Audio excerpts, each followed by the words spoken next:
시청자 여러분 안녕하세요. 문제성 피부는 JHP가 잘한다. JHP 박진희입니다.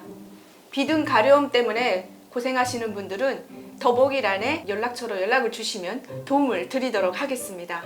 자, 오늘의 게스트 정말 어렵게 모셨습니다. 자기소개 부탁드려요. 네, 안녕하세요. 저는 2004년도에 한경북도에서 탈북한 신미화입니다. 반갑습니다. 네, 반갑습니다. 한경북도 어디서 오셨어요? 해령에서 왔어요. 해령. 네. 한경북도 해령이면 그 앞에 두만강하고 어느 정도로 가깝나요? 되게 가까워요. 도보로 한 20분 정도 걸어가야 돼요. 중구까지 도보로 네. 20분이면 갈 수 있다. 네네. 굉장히 가깝네요. 네. 저는 이제 평양이다 보니까 네. 그 탈북할 때 양강도 신파 쪽으로 왔어요. 기차 타고 이렇게 쭉 올라오지 않습니까? 네. 근데 그 극동경비대를 돈을 주고 이제 어느 지역으로 가야 되는데 저를 부른 사람이 어디라고 위치를 알려줬습니다. 근데 지나가면서 강이 여기가 좁나? 높나? 분명히 좁은 데로 빨리 가야 되는데 그걸 보면서 왔는데 굉장히 좁더라고요. 가까워요. 네. 이렇게 바로 앞에서 보이니까. 그럼 두만강을 넘으신 거예요? 그 양강도 쪽이면 두만강인가요? 양강도에서 그쵸, 두만강이죠. 아, 예, 그쵸. 저는 배 타고 왔습니다. 북한에서 어떤 일을 하셨고 네. 어떤 경위를 통해서 어떻게 탈북하셨는지 한번 좀 얘기를 해주십시오. 네. 예. 저는 북한에서 수출 기업에 있었어요. 구두를 생산하는 수출업체 예. 러시아하고 같이 합병하는 그런 회사에 다녔고 그 중간에 또 외화벌이 사업소에서 또 일을 했거든요. 군중 외화벌이 사업소. 그렇죠. 북한의 외화벌이 아주 네. 또 종류도 많고 외화벌이 했을 때 뭐 네. 어떤 품목을 저희는 수출했나요? 송이버섯하고 마약하고 예. 마약. 네. 그 송이버섯은 각 기업소에서 제일 잘하는 분들로 해가지고 한 2명 정도 뽑아요. 그렇게 되면 한 50명 정도 되는데 그분들이 그 한경북도라면 한경북도 매 그 리마다 2명씩 차 타고 나가요. 송이버섯을 이렇게 수집해 와야 되니까. 어디 가서 수집합니까? 그러니까 각 리마다 예. 리마다 나가거든요. 네네. 보통 송이는 8월, 9월, 10월까지 나오거든요. 네. 장마철이다 보니까 차가 이렇게 지금 낮은 차거든요. 예. 보통 자가용 차 많은 건데 예. 강이 물이 부르면 못 넘어가거든요. 그죠. 그러다가 가다가 이렇게 뭐 엔진이 잘못된지 강 중간에서 서버려요. 차가 섰어요. 네, 서버리면 저희는 그 송이를 지켜야 되잖아요. 네. 거기는 뭐 밤에도 다 도둑 맞힐 수도 있고 하니까 그쵸. 그 강가에서 그 송이를 지켰던 그런 기억도 나요. 제가 네. 저는 도시에서 살다 보니까 송이를 어떤 식으로 송이가 어떻게 나오고 어떤 식으로 채취하는지에 대해서 잘 모릅니다. 아, 그래요? 한번 설명 좀 해주십시오. 네, 송이는 일본에서 수출해 갔거든요. 예. 사십구호 당자금 갈리금이라고 그래서 아마 들어보신 분들은 많이 들어봤을 거예요 아마. 예.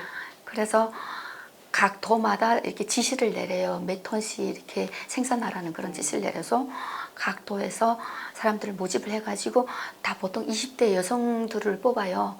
왜요? 모르겠어요. 그거는 일단 이 아가씨들 다 뽑아요. 20대 여성들만 뽑아가지고 각 리마다 2분씩 이렇게 배출을 해가지고 송이 수집하러 가는 거예요. 수매소에. 거기서 오늘 저녁에 뭐 2톤, 3톤 뭐 이렇게 하면 송이차 실어갖고 통진시 도에는 대원관리국으로 직접 수송을 해와야 되거든요. 거기서 밤에 10시에 도착을 하게 되면 거기서 선별 작업을 하는데 예. 학교 운동장만 해요.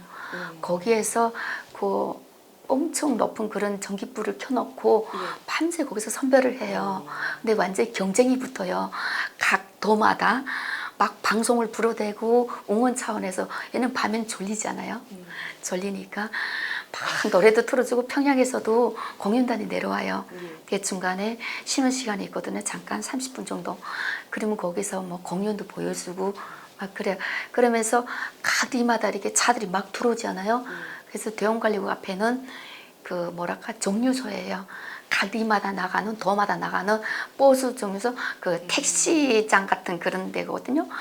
거기서 그 차들이 송이를 거기다 다 인계 인수하고 또 저녁으로 돌아가요. 어떤 때는 7시, 8시까지 해가 뜰 때까지 선별을 하거든요.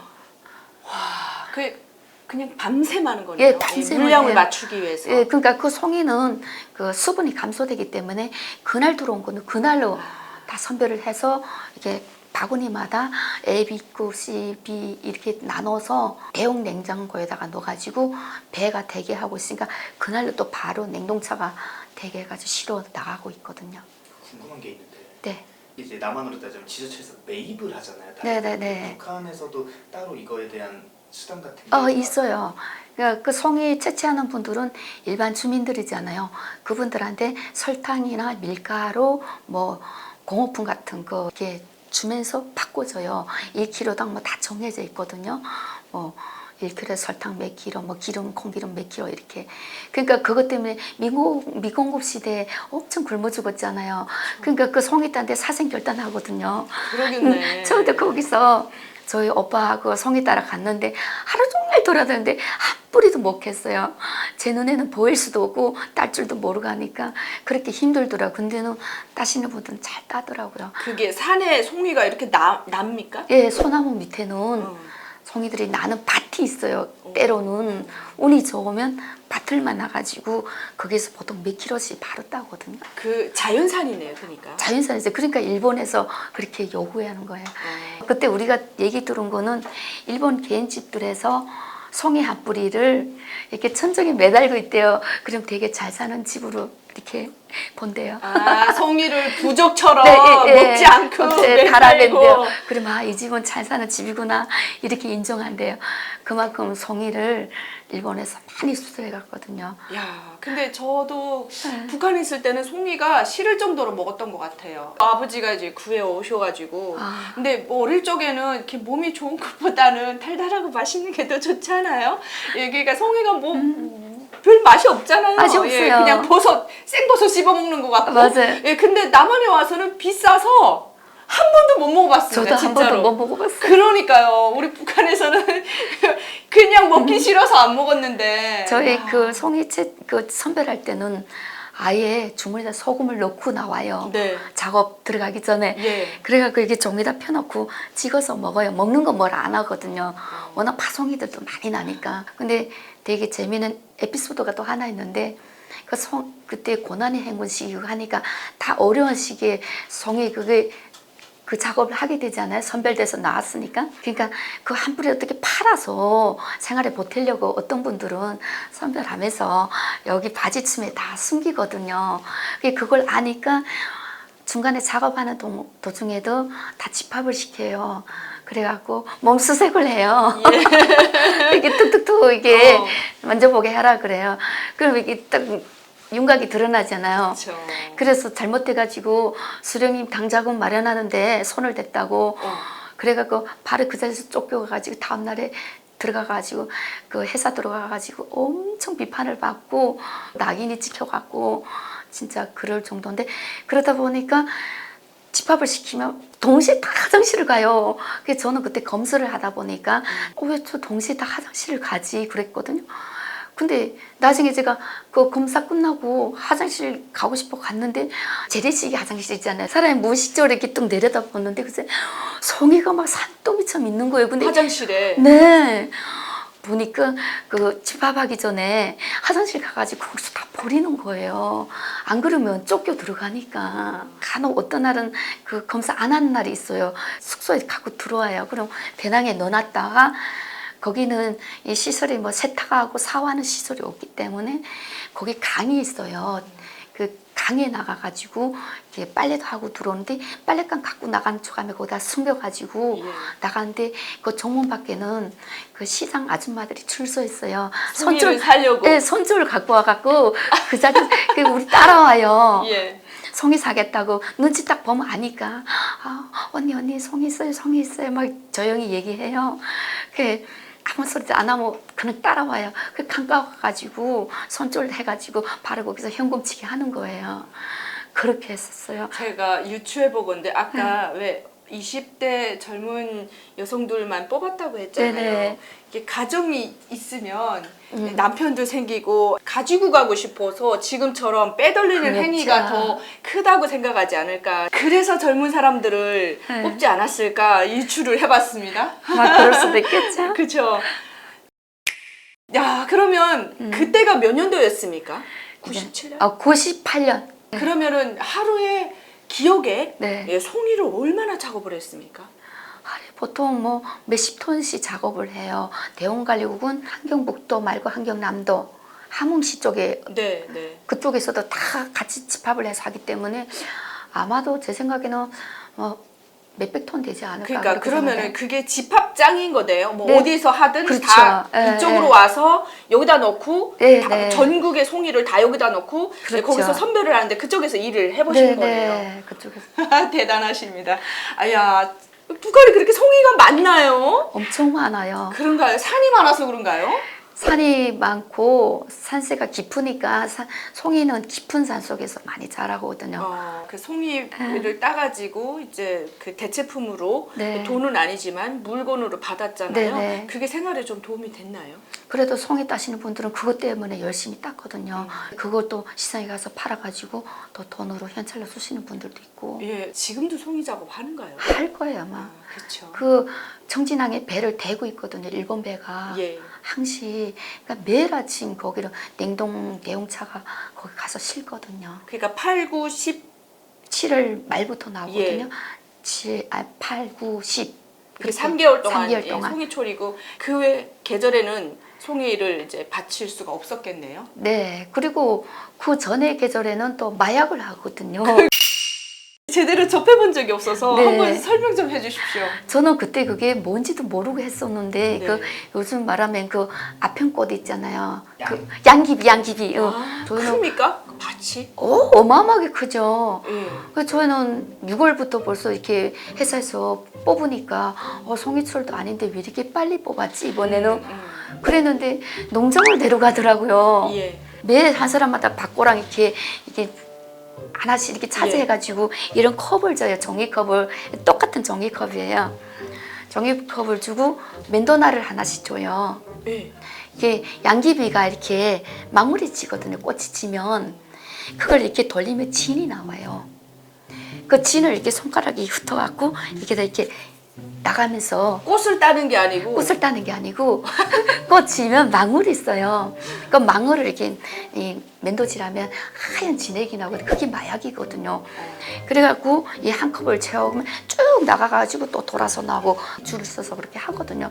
그러면 뭐 어마어마한 새가마 이렇게 와서 다 쏘아다 부으면 양이 엄청 많거든요. 그걸 또 나무 장작불로 그 엿을 만들듯이 그렇게 끓입니까? 네, 근데 그때는 저희는 다 집들에서는 먹는 게 없고 힘들고 하다 보니까 집 생각이 나고 그러면 어떤 애들은 열매 거기 씨가 있어요. 근데 그게 딱 조 같아요. 씨가 조. 기장 예. 같은 조씨 같아요. 근데 먹으면 하나도 쓰지도 않고 그냥 먹을만 해요. 근데 그것도 이렇게 다 이렇게 걷어 들어가고 말리더라고요. 그 집에 갈 때 뭐 그걸 한 배낭씩 가져가는 거예요. 그 집에 가서 갔다 와서는 우리 엄마가 좀 설사가 있어가지고 그 씨를 먹었더니 금방 나았다고. 민간요법처럼 이제 네네. 전행되는 거네요. 네, 그러더라고요. 또 배고파서도 먹기도 하고 또 민간요법을 또 쓰기도 하고. 어떻습니까? 드셔보셨어요? 좀 먹었죠. 어때요? 이게 환각이 오나요? 어때요? 모르겠어요. 그때는 씨는 그렇게 효능이 좀 적어서 그런지는 모르겠는데 그런 건 몰랐어요.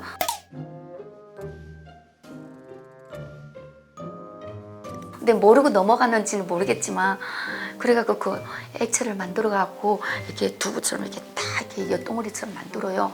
그래갖고 이렇게 싸가지고 차에 싣고 가요. 그때는 저희는 그걸 액체를 만든 걸 이렇게 마약으로 판매한다고 생각을 못했고 의약품 이런 생산하는 공장에 들어간 줄 알았거든요. 그러면 노동자들한테 그 일하는 사람들한테 북한 당국은 뭐라고 설명하면서 그거를 따라고 하나요? 설명도 없어요. 그냥 해. 하라는 거예요.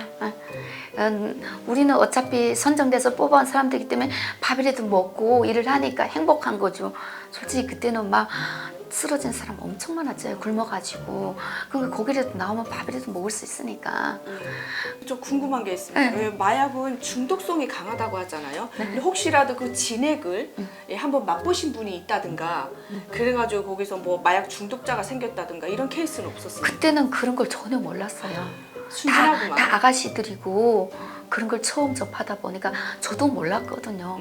그러면 예, 그 당시 그 지역에서만 마약을 이렇게 이제 이렇게 덩어리를 만들어서 나갔는데 네. 어느 정도 나갔다고 보세요?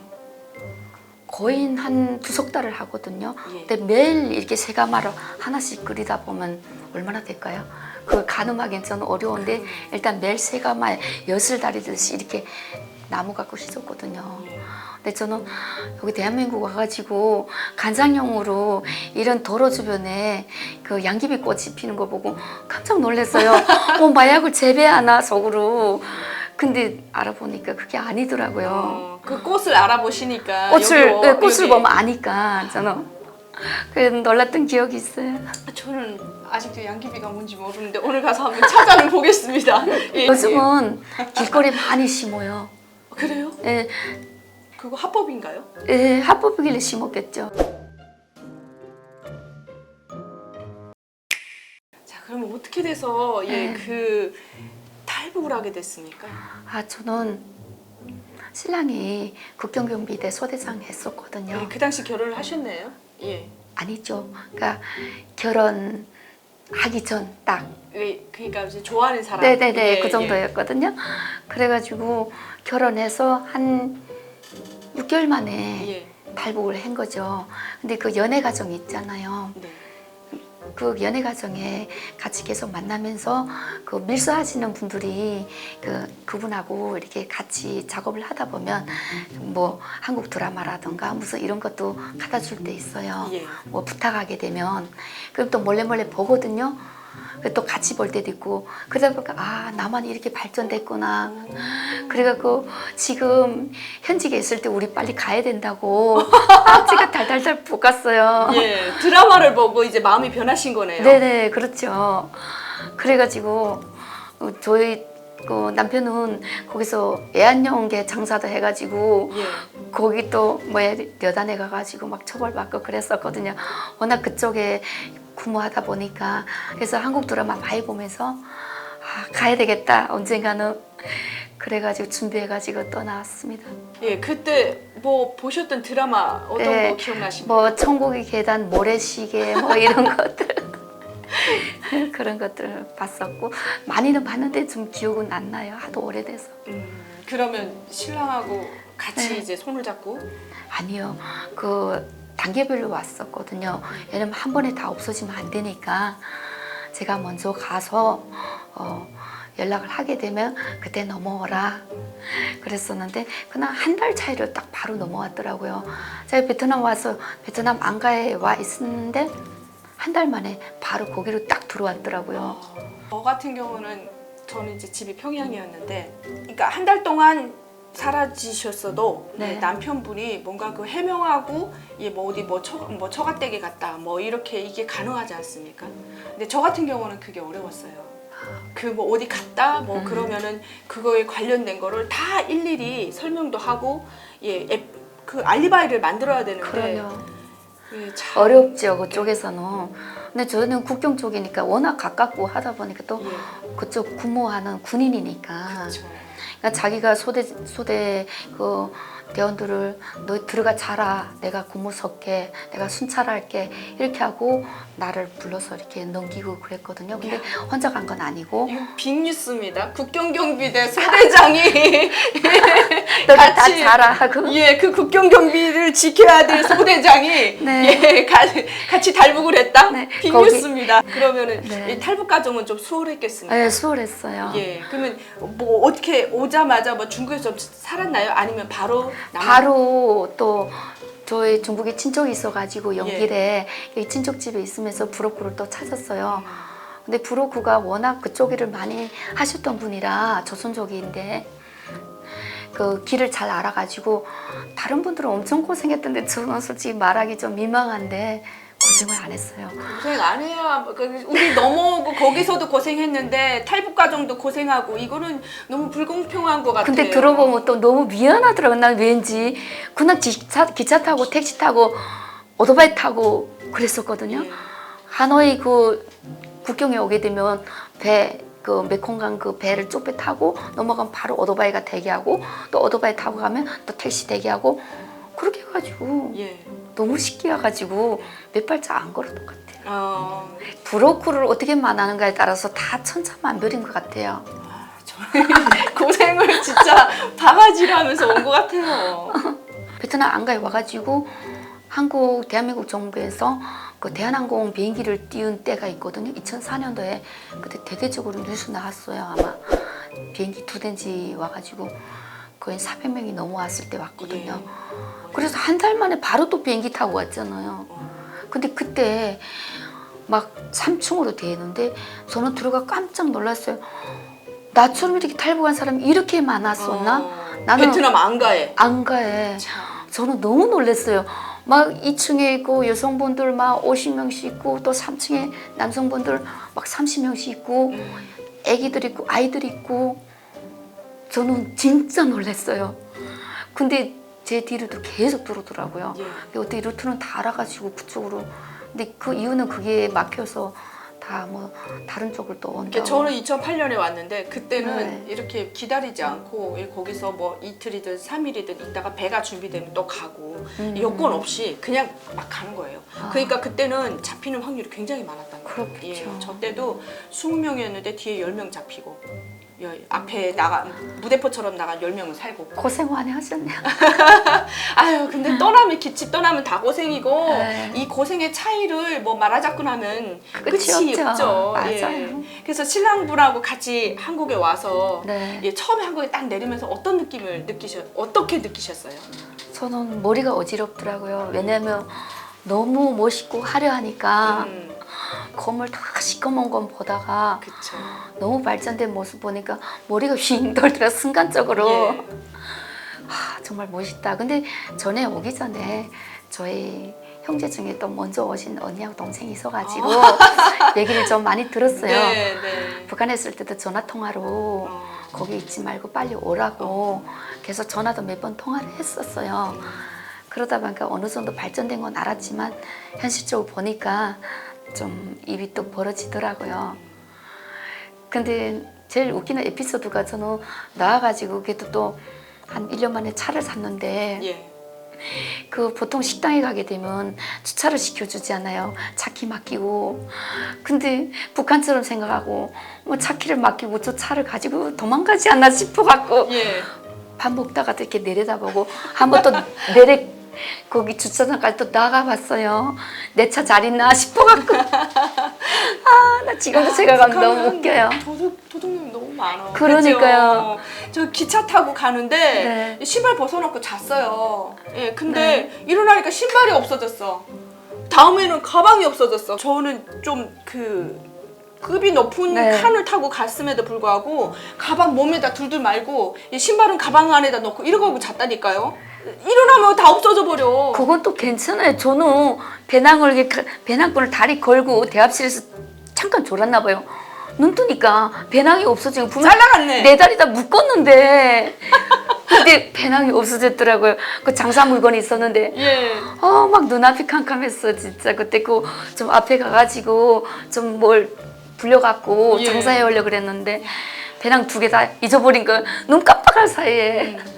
근데 왜 내가 그것도 모르고 잤나 싶을 정도로 신기하더라고요. 아까 먼저 오신 가족분들이 네. 전화를 해서 얘기를 네. 많이 들었다는데 근데 아마 보시는 분들 잘 모르실 거예요. 전화가 어떻게 가능한 건지.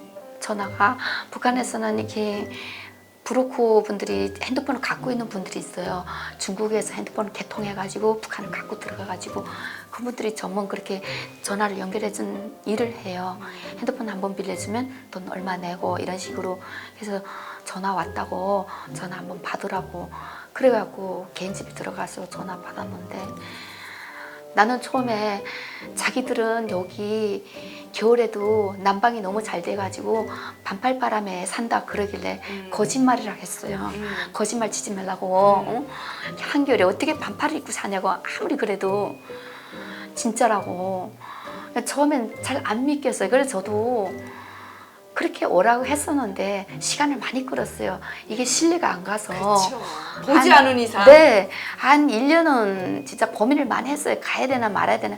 왜냐면 또 신랑이 국경 쪽에서 군인 이렇게 생활하고 하니까 그게 어렵진 않아가지고 굳이 가다가 내가 목숨 걸고 위험을 이렇게 만들어야 되겠나 이런 생각도 많이 하다가 시간이 지나니까 나도 모르게 가야 되겠다는 생각이 막 불같이 나더라고요. 나만의 남편분하고 둘이 도착했는데 음. 살아가는 삶은 어땠습니까? 나는 이미 그 북한하고 너무 비교가 안 될 정도로 발전이 되다 보니까 좋은데 남편분은 조금 아직 거기서 벗어 못 나서 그런지 군인이었으니까. 근인이었고 생활이 좋았고 항상 자기 부하들 달고 다니고 자기가 안 하고 하던 버릇이 있다 보니까 되게 어려워하더라고요. 예. 거기 고향 향수 때문에 저 그래 스트레스 많이 받았어요. 예. 그거 받아주느라고. 그래서 무슨 일을 했습니까? 나와서. 저는 그 뭐 아무것도 모르니까 예. 그냥 그 신문을 가져다가 봐가지고 동네 벼룩시장 신문 있잖아요. 그거 가져다가 거기다 전화해가지고 제주 흑돼지 고깃점. 근데 오픈한 지 얼마 안 됐더라. 그래서 오픈한 데 얼마 안 되면 별로 직원들이 텃세 넣겠다 싶어갖고 거기를 바로 갔어요. 거기서 너무 힘들더라고 해보니까. 석쇠도 그땐 지금은 어디 업체 맡기면 다시 쳐가지고 온다 그러더라고요. 근데 그때만 해도 직원들이 다 그 석쇠를 닦았어요. 끝나면 석쇠를 닦고 가는 거예요. 그러니까 그게 너무 힘들더라고요. 그러니까 뭐 아무리 뭐 영업이 10시 끝나도 그걸 다 불판을 싣고 가면 11시 되거든요. 그러면 뭐 보통 집에 들어가면 11시 반, 12시 되더라고요. 아이고. 6개월 됐는데 엄청 살이 빠져가지고 그래서 내가 나 도저히 내 체력상으로는 이 일해서는 대한민국에서는 안 되겠다 싶어가지고 그래가지고 또 미용을 배웠어요. 예. 미용을 배워서 자격증 따고 미용실까지 취직해가지고 초보 디자이너까지 일을 했어요. 근데 스트레스 받는 게 맨날 말투가 조선족이 아닌 거고 조선족이 아닌 거고 저 그 충분히 이해합니다. 그래갖고 제가 머리를 어떻게 잘못하지도 않았는데 미용실에 오시는 분들은 마음이 좀 우울하고 이러면 머리 스타일을 바꾸려고 오시는 분들이 되게 많아요. 근데 나는 이게 자꾸 말을 하면 이게 말톤이 조선족인가 아닌가 이게 말이 먼저 나오니까 네. 말을 못했어요. 사실 말은 잘하는 편인데 그걸 감추려다 보니까 말을 안 하고 그냥 머리만 이렇게 손질하는 거예요. 그러면 되게 싫어하시더라고요. 그쵸, 서로 수다도 떨고 분위기도 맞춰주고 예. 말도 이렇게 나눠주고 해야 되는데 그냥 입만 다물고 머리만 하니까 그러니까 기분이 안 좋으시니까 나갈 때 괜히 투집을 잡으시더라고요. 그래서 원장님이 와서 다시 선을 봐주시는데 원장님 뭐 손대는 거 없으셔요. 그냥 빗질 한 번 하고 그냥 한 번 이러는데 그걸로 만족하시더라고요. 그래갖고 저는 그것 때문에 도저히 힘들어서 못 하겠더라고요. 마음 아프네. 네, 그래가 스트레스도 많이 받았어요. 그래서 진짜 디자이너까지 해서 내 가게를 좀 차리려고 했었거든요. 그런 야심찬 생각에 그래갖고 그 미용대라는 것도 있거든요. 예. 헤어 디자이너 이렇게 하는 거 본인이 창작해가지고 하는 건데 제가 거기 나가서 금상을 탔거든요. 그래서 제가 가게를 차리면 그 사진을 내가 걸겠다고 진짜 내가 그걸 머리를 다 생각하고 창작해가지고 경기에서 여기 한국 분들하고 다 같이 경쟁을 한 거죠. 그래가지고 2번을 금상을 타가지고 뿌듯했었는데 정작 현실에 들어가서 미용실에서 일을 해보니까 완전히 다르더라고요. 그러니까 재능도 있고 꿈도 야심찼는데 네. 이 소통하면서 사람들이 보는 그런 선입견 선입견 때문에 그 꿈도 이제 네. 펼치지 못하고 접으신 거네요. 네, 안 아이고. 되겠더라고요. 너무 스트레스 받으니까. 그리고 또 거기 월급이 되게 작아요. 예. 그 자기 사업을 오픈하려면 해야지 월급 받으려고 생각하면 못해요. 그 일을. 저는 그때 한 80 받고 시작했던 것 같아요. 그러니까 너무 턱없이 돈이 작은 거죠. 그래도 일을 악물고 한 2, 3년을 했는데 예. 안 되겠더라. 근데 그때 또 당시 미용실이 대한민국 군인 다음에 많은 게 미용실을 했어요. 그래가 하룻밤 자면 문 닫는 게 미용실을 했거든요. 그래가지고 안 되겠다. 그거 차리는 것도 또 안 되겠다 싶어갖고 그걸 포기하고 그 찰나에 또 애를 또 여기서 낳은 거예요. 예. 그래서 애를 키우다 보니까 육아 시간이 한 몇 년이 흘렸어요. 예. 그래서 이제는 내가 떳떳하게 사회생활을 해야 되고 또 대한민국 국민들하고 같이 일을 해야 되겠다 싶어하고 간호조무사 학원을 다녔어요. 예. 그래가지고 간호조무사 학원에서 시험을 합격해가지고 근데 저는 시험 보러 가서 너무 진짜 놀랬던 부분이 예. 제가 아무리 그래도 나이가 40대 뭐 중반쯤에 그렇게 시험 보러 가니까 다 20, 30대 저처럼 나이 있는 사람들 많지 않더라고요. 그래갖고 나 과연 합격될까 막 고민도 했고 시험지 채점하는데 손이 덜덜덜 떨리며 채점해가지고 예. 합격돼서 아이고. 그다음 취직이 남았잖아요. 네. 이력서를 그렇게 많이 해도 연락이 없는 거예요. 메디잡이고 뭐 어디 그 전문 그 간호사 간호조무사들이 그 취직 이력서 내는 데 있거든요. 거기 수도 없이 많이 했는데 연락 한 번 안 오더라고. 왜냐면 초보니까 초보고 또 나이가 있잖아요. 그러니까 연락이 안 오더라고요. 그래서 아 나 그럼 어떻게 취직을 하지 이러다가 이번에는 내가 아예 찾아가야 되겠다 이력서 예. 들고 예. 아니 원장님 제가 시간이 되니까 제가 찾아뵈도 될까요? 했더니 아 시간 되면 오라 그러더라고요. 그래가지고 무작정 찾아 왜냐면 내가 가서 얼굴을 보이고 어필을 해가지고 이렇게 해서 아 난 열심히 할 수 있다고 이렇게 할 수 있잖아요. 맞아요. 서로 연는 건 또 예. 틀리더라고요. 앉아 있어서는 해결이 안 됩니다. 완전히 틀리더라고요. 그래서 그렇게 찾아간 것도 한 서너 번 뭐 연락이 없고 또 마지막에 갔는데 시장 안에 있는 그 내과인데 어디 뭐 지역은 어디였어요? 지역이 노원구. 노원구? 네, 노원구 창동에 있거든요. 그래가지고 바로 오케이 하셔가지고 그래서 거기를 취직했는데 원래 체열 못하면 안 받아줘요. 근데 체열을 한다 그랬거든요. 예. 근데 또 할 줄 알고 왜 초보인데 할 줄 아냐면 제가 체열을 할 줄 모르면 평생 내가 취직을 못 하겠구나. 아무리 자격증이 있어도. 그래서 무작정 주변 지인분들이나 친구들한테 야, 팔 좀 한 번만 빌려줘. 내 그만한 신세 다 갚을게 하고 어머. 보통 다 자기 신체니까 두려워서 손 잘 안 내밀어요. 그 아프잖아. 아프잖아요. 그리고 잘못 찌르면 우리도 병원 가면 체열할 때 얼마나 아파요. 잘못 그쵸? 찌르면. 예. 그래갖고 한 10명 정도 해봤어요. 그 자신감으로 저 체열해봤습니다.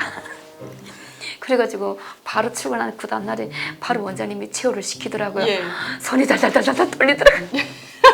다행히 그 혈관이 좋으신 분이 이게 톡 내밀어가지고 한 번만에. 한 방에 딱 했어요. 아우 그 두 번 세 번 찌르면 얼마나 속상한데. 근데 얼마나 그분이 아픈데. 또 넉담도 잘하셔가지고 아, 이 선생님은 진짜 안 아프게 넣는다고 그래가지고 편안하게 해주셨네. 네, 그래가지고 원장님이 다 들으셨거든요. 그러니까 내가 넣는 거 뭐 지켜보진 않는데 이게 진료보는 데하고 커튼이 쳐 있어요. 그러니까 이게 공간은 다 뚫려 있기 그러겠네. 때문에 들으시거든요. 저 심야 간호조무사님은 체열을 할 줄 아는구나.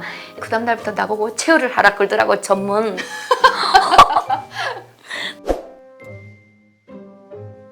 난 또 가슴이 활랑활랑 뛰었거든요. 나 어떡하지? 왜냐면 진짜 애기들이나 학생들 같은 경우에는 혈관이 안 보여요. 진짜 안 보여요. 그래가지고 하다가 결국 못했어요. 예. 난간에 부딪혀가지고 찾아가 원장님 저거 좀 한 번만 봐주십시오. 그 원장님 나와서 그래도 아, 이럴 때는 이렇게 하고 이렇게 손 잡는 방법부터 이렇게 다 차근차근 가르쳐 주시더라고요. 그러니까 초본 건 알지만 그래도 열심히 배워갖고 체열은 할 줄 아는구나 인정은 했는데 많이는 못 해봤구나 하는 걸 아셨던 거예요. 그래서 거기서 배워갖고 그 다음부터 계속 하기 시작해가지고 제가 보통 하루에 30명, 40명씩 체열을 했어요. 나중에 도사 됐겠네요. 도사. 네, 이게 직업병이라 어디 가면 사람 팔부터 봐요.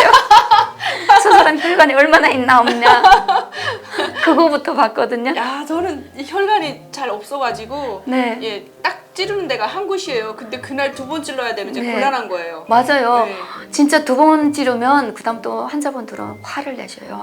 그렇죠. 네, 그래도 조금 사회생활을 좀 오래 하고 경력이 있다 보니까 말은 어느 정도 고쳐지다 보니까 뭐 조선족인가 이런 말은 들은 적이 한 번도 없거든요. 네, 지금 괜찮아요. 네, 없었거든요. 또 다른 내과를 또 이직을 또 했어요. 한 번에 2명이 나가가지고 3명이 해야 될 일을 제가 혼자 했어요. 원장님이 저한테 키를 주시더라고요. 아침 7시에 출근해가지고 내가 준비를 싹 해놓고 청소까지 제가 다 하고 그리고 저녁에는 건강검진 받는 내과다 보니까 공단에 또 서류를 다 제출해야 되거든요. 컴퓨터 상에서. 그걸 딱 영업이 끝나고 해야 되거든요. 원래는 다른 분이 해야 되는데 제가 다 앉게 되니까 제가 2명, 3명 몫을 다 못하잖아요. 진료를 봐야지, 접수를 봐야지, 수납을 해야지 막 이러니까 체열을 봐야지. 그래갖고 그 시간에 9시, 10시까지 하고 문 잠그고 그렇게 퇴근을 한 진짜 거의 6개월을 그렇게 했어요. 내 사람이 힘들어서 못하겠더라고요. 그렇죠. 그래서 직원을 다른 분 구하라 그렇게 하고 다른 내과를 또 도봉에 있는 또 내과를 또 갔어요. 그런데 거기는 원장님이 2분 있어가지고 막 여기 있을 때만 더 힘들더라고요. 규모가 더 컸네 병원이. 더 컸어요. 예. 완전 저는 막 큰 병원 같더라고요. 대학병원처럼 그렇게 환자분들이 많으셨어요. 내 나이가 또 다 20대 애들만 있으니까 세대 차이가 있으니까 이게 대화가 안 되더라고요. 자기네끼리는 막 얘기를 하는데 나는 그 시대 사람 못 봤으니까 대화도 별로 없고 하니까 좀 뭐랄까 외톨이 되는 기분이 들고 막 그래갖고 안 되겠다. 나도 좀 내 나이 또래가 되는 그쪽 방향을 선택해야 되겠다 싶어서 요양병원으로 예. 갔어요. 그랬더니 간호부장님이 대한영을 하더라고요. 그러니까 간호조무사 자격이 있으니까 또 있고 경력도 있고. 경력도 있고 체열도 할 줄 아니까 그 큰 병원은 체열을 못하면 안 되거든요. 검사가 계속 나가기 때문에 다 이렇게 누워 있는 분들이라도 매일 피검사하고 대변 검사도 하기 때문에 그게 매일 진행이 되거든요. 오히려 일반 사람들보다 체열하기 더 까다로워요. 혈관이 안 보여서. 그렇구나. 나이 드시면 안 보이거든요. 그러니까 체열을 할 줄 안다니까. 그리고 또 젊었고 그 진짜 40대 후반 그 정도면 진짜 오케이라고 네. 제일 빠른 편이라고 그러시더라고요. 그래서 요양병원에서 일을 했는데 저는 응급실에 있는 그런 상황처럼 느껴졌어요. 막 요양원에서 막 어르신들이 당장 숨 넘어가시는 분들이 막 오시고 막 그렇게 신세 그 산소 호흡기 막 하고 막 진짜 막 응급실에 있는 그런 상황이에요. 예. 막 뛰어다니고 막 줄에 끌고 막 그 와. 몇 년 정도 계셨습니까? 한 2년 정도 있었어요. 예. 네. 내과하고 좀 틀려갖고 그래도 다 연령대가 또 있으신 분들이니까 되게 저한테 잘해주시더라고요. 제가 막내였어요. 예, 거기는 큰 병원이기 때문에 3교대를 해요. 근데 저는 밤에 보통 이렇게 병실 같은데 이게 조용하고 좀 무섭잖아요. 좀 그래갖고 나 어떻게 야근하지 막 되게 걱정했었거든요. 근데 계속 하는 거 아니고 야근 전문하시는 선생님이 있고 저희는 돌아가면서 일주일에 한 번씩 해요. 그래가지고 제가 야근이 들어왔어요. 그래서 간호사 쌤하고 저하고 둘이 야근을 하거든요. 근데 너무 조용하고 그러니까 이게 좀 무섭더라고요. 처음 경험한 일이라. 기관지가 안 좋으셔가지고 석션 하시는 분들이 있어요. 근데 돌아다니며 제가 석션을 해줘야 되거든요. 근데 불을 켜면 다른 분들이 이렇게 깨나시니까 보통 3분 정도 한 호실에 있어요. 근데 불도 못 켜고 본인 침대만 딱 불을 켜야 되는데 들어가면 너무 무서운 거예요. 문을 열 때. 그럴 수 있죠. 그런 걸 경험 안 했으니까. 그러니까 들어가갖고 불 켜고 이렇게 석선을 하는데 이렇게 할 때면 꽉꽉 토하시거든요. 그리고 석선하게 되면 이게 숨구멍이 막히거든요. 이게 손 타이밍을 잘 해야 되거든요. 손 뗐다 놨다 하는 거. 근데 처음이니까 그것도 능숙하지 못하고 그래서 또 깊이를 못 넣고 사실 그렇게 했던 경험도 있어요. 예. 그리고 또 한 번은 막 그 사이렌이 막 울리는 거예요, 갑자기. 그래서 어머 쌤 좀 뭔 소리 했더니 그 거실 가보라는 거예요. 예. 그래서 그 거실 가봤더니 그 어르신분이 장루라는 그런 병이 있더라고요. 변을 뒤로 못 보시니까 이 옆구리에 주머니를 차셨거든요. 그게 지금 봉합했던 부분이 터져가지고 예. 거기에 변이 막 나오는 거예요. 어떡해. 그래서 지금 저보고 이거 교체해달라는 거예요. 근데 저는 그거 한 번도 못 해봤거든요. 전에 다른 쌤들이 하는 걸 본 적은 있어요. 예. 쌤도 한번 잘 받았다가 이제 근무할 때 이런 일이 있을 수 있으니까 해야 되니까 잘 봐두라고. 그래서 내가 그런 일이 당할 것 같아서 막 눈을 막 쌍심지 켜고 옆에서 막 이렇게 봤어요. 그 기억이 나가지고 야 내가 그때 진짜 잘 기억했네. 내가 이런 날이 올 줄 알았지 하면서 저 칭찬하면서 계속 갔어요. 그랬더니 그 장에 개인 수납장이 있거든요. 예. 거기 다 이렇게 사놓고 계셔요. 그분들은 보호자분들이 사다 놓거든요. 아, 나는 미치겠는 거예요. 그거 이렇게 떼고 새거 붙여도 계속 나와요. 변이 멈춰야 되는데 예. 계속 나오니까 붙이질 못하게 한 거예요. 어.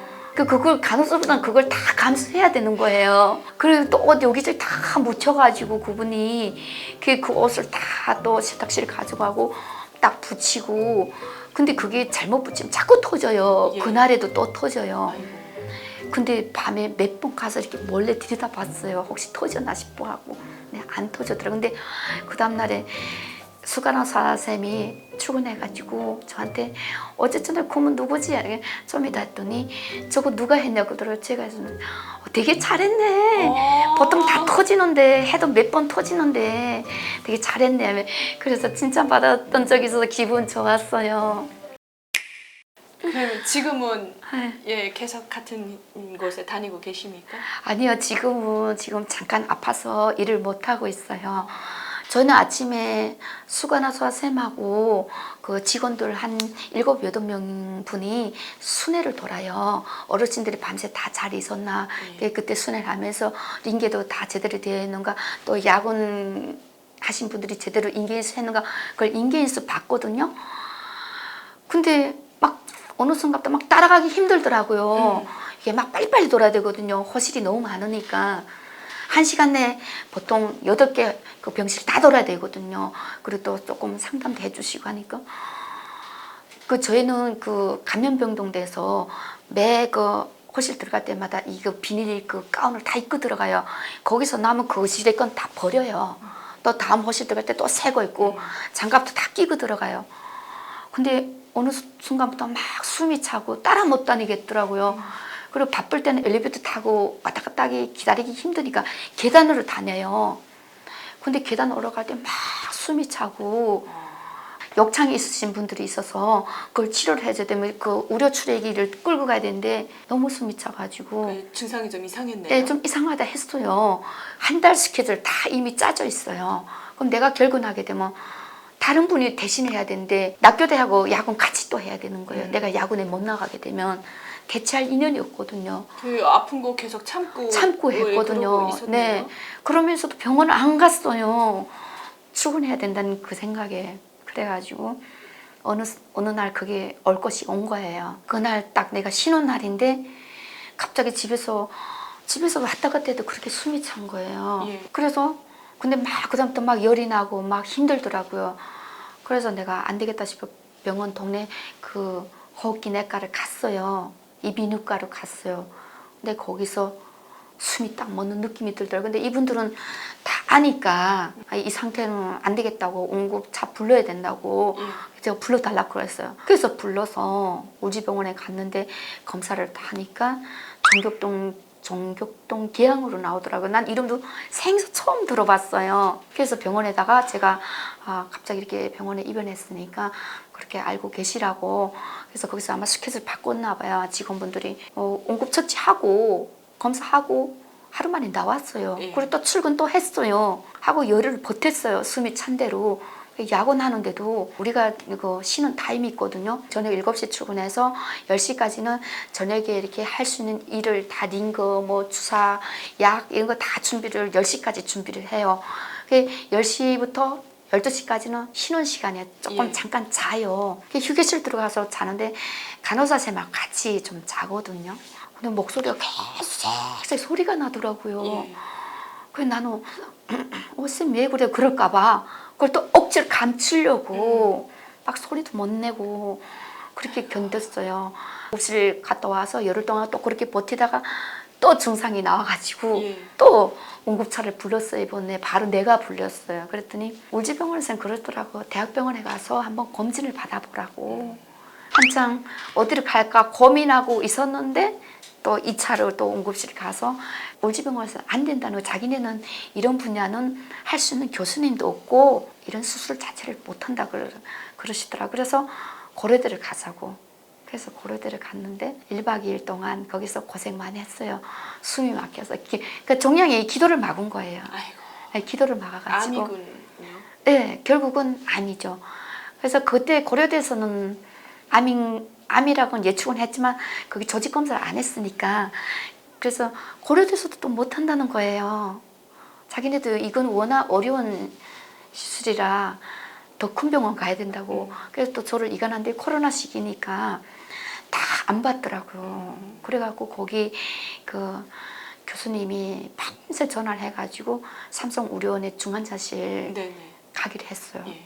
그래서 가는 도중에도 보호자분한테 가는 도중에도 잘못될 수 있다고 그랬대요. 그래가지고 무난히 거기 가서 해서 바로 그 다음날에 시술을 해가지고 종양 제거하고 조직 검사했는데 3기로 나왔어요. 기관지암 3기로. 그래서 병원에도 선생님들이 막 면회 오겠다고 내가 오지 말라 그랬거든요. 그래서 결국은 암인 것 같다. 결론은 그렇게 나온 것 같다. 그랬더니 병원에서 그러면 그 퇴사 신청을 하겠다고 공단에다가 놓겠다고 그렇게 하시라고. 그래서 퇴사를 해서 지금은 쉬고 있고 2023년도에 예. 진단을 받았거든요. 3월 달에. 한 2년 동안 고생 많이 했어요. 그러겠네. 아이고. 항암 35번 받았고 방사선 35번 받았어요. 그래서 지금은 현재는 어떻습니까? 지금 많이 좋아졌고 컴퓨터 상으로 봤을 때 종양이 다 없어졌다 하더라고요. 아이고 너무 축하드려요. 네. 정말. 아이고. 네, 그래서 지금은 이 정도 말할 수 있지. 저는 아예 목소리가 안 나왔어요. 항암할 때 그 부작용이 있다 보니까. 항암이 굉장히 어려웠을 굉장히 텐데. 어려워요. 토하고 막. 네, 물렁거리고, 맞아요. 그죠? 네, 그리고 맨날 코피 나오고 어. 혀가 다 갈라지고 아마 항암 하신 분들은 다 알 거예요. 그 힘든 보호자분들은. 시간을 어떻게 버티셨어요? 힘든 시간 진짜 저는 이 또한 지나가리라 이렇게 또 항상 내가 북한에서도 목숨을 걸고 왔는데 이까지 그 병이 뭐 그렇게 어려울까. 나만 버티고 나만 견디면 얼마든지 낫지 않을까 이렇게 생각하고 진짜 내 스스로도 컨디션 관리 잘했어요. 음식도 일절 다 집에서 제 손으로 힘들어도 해먹고. 저는 늘 말하는 게 그거예요. 한우분들한테 보통 암 걸리면 산에 가라 그러잖아요. 근데 저는 산에 갈 형편이 못 되잖아요. 집에 애도 있고. 그래서 산에 가는 게 자연에서 나는 걸 다 먹어야 그쵸. 그게 암이 그 뜻이겠죠. 낫는다는 예. 거잖아요. 그래서 저는 집에서 그럼 나 그 흉내를 내보자 그래가지고 집에서 그냥 자연식으로 거의 막 볶고 뭐 이렇게 안 해요. 뭐 브로콜리도 그래서 데쳐서 먹고 예. 뭐 생선도 다 그냥 쪄서 먹고 굽지 않고 뭐 맛은 좀 없겠죠. 그래도 잘하셨네. 이렇게 먹고 좀 과일도 다 저당으로 먹고. 항암하게 되면 이게 혈당이 올라가요. 밥만 먹으면 또 혈당 수치가 또 막 올라가기 때문에 당뇨가 올 수 있거든요. 그래서 항상 밥을 먹으면 바로 산으로 가요. 동네 또 야산이 있거든요. 운동하러. 예, 운동하러 가요. 그러면 거기에 가면 공기도 좋아요. 저희 동네는 또 잘 돼 있어가지고 데크보도기로 8도 각도로 돼 있어서 딱 좋아요. 그래서 거기를 거의 2시간을 맑은 공기 마시고 오면 호흡 조절하고 조금 높은 데를 다녀야 이게 호흡이 잘 되거든요. 진짜 음식 조절을 많이 했어요, 저는. 그냥 자연에서 난 그대로. 요즘 마트 가게 되면 다 뭐 나물도 가득하고 다 있잖아요. 근데 우리가 그걸 너무 가공해서 먹으니까 그게 문제지. 그렇죠. 예. 그래서 그대로 먹고 하다 보니까 오늘 또 좋은 결과가 나오더라고요. 제가 5월 달에 가서 치료를 받는데 예. 그 교수님이 다 없어졌다고 아이고 너무 잘 됐어요. 그러시더라고요. 그래서 너무 좋았어요. 이게 만약에 북한이었다면 죽었어요. 죽었죠. 저희 그래- 아버지가 저희는 남산진료소라고 아시죠? 북한의 최고위급들이 가는 병원. 알아요. 결국은 간암으로 56살에 돌아가셨습니다. 계속 팔로잉을 10년 동안 하면서 했는데 맞아요. 북한에 뭐 장비라든가 네. 의료기술 이런 안 것들이 되잖아요. 예, 따라 못 들어오니까 뭐 맞아요. 지금처럼 암이다 하면은 뭐 어느 부위를 절제하든 안에 항암이 들어가든 해야 되는데 그 항암 자체가 없으니까 북한은. 맞아요. 그러니까 대한민국에 잘 오신 거예요. 내가 주변에 아시는 분이 내가 북한에 있었으면 죽었을 거라고. 그러니까. 그래요. 그건 맞는 말이죠. 여기 대한민국 왔으니까 내가 살려고 온 거죠, 결국은. 그래서 지금은 그냥 쉬고 있고 예. 건강 관리에 신경을 쓰고 있어요. 그렇죠. 오늘 진짜 용기 내서 네. 예, 이런 힘든 얘기 해주셔서 너무 감사하고 우리 시청자분들한테 예, 네. 한마디 이제 해주실 게 있으면 해주셔요. 예. 아, 제가 오늘 여기 그 유튜브에 처음 나왔습니다. 그렇지만 또 오늘 대표님하고 이렇게 얘기를 나누니까 너무 재밌고 또 제가 감사하죠. 나와주셔서. 너무 재밌고 또 저처럼 이렇게 암을 앓으시는 한우분들 다 좋은 날이 있으니까 힘내시기 바랍니다. 그리고 또 유튜브 많이 시청해 주시기 바랍니다. 좋아요, 구독 눌러주세요. 눌러주세요.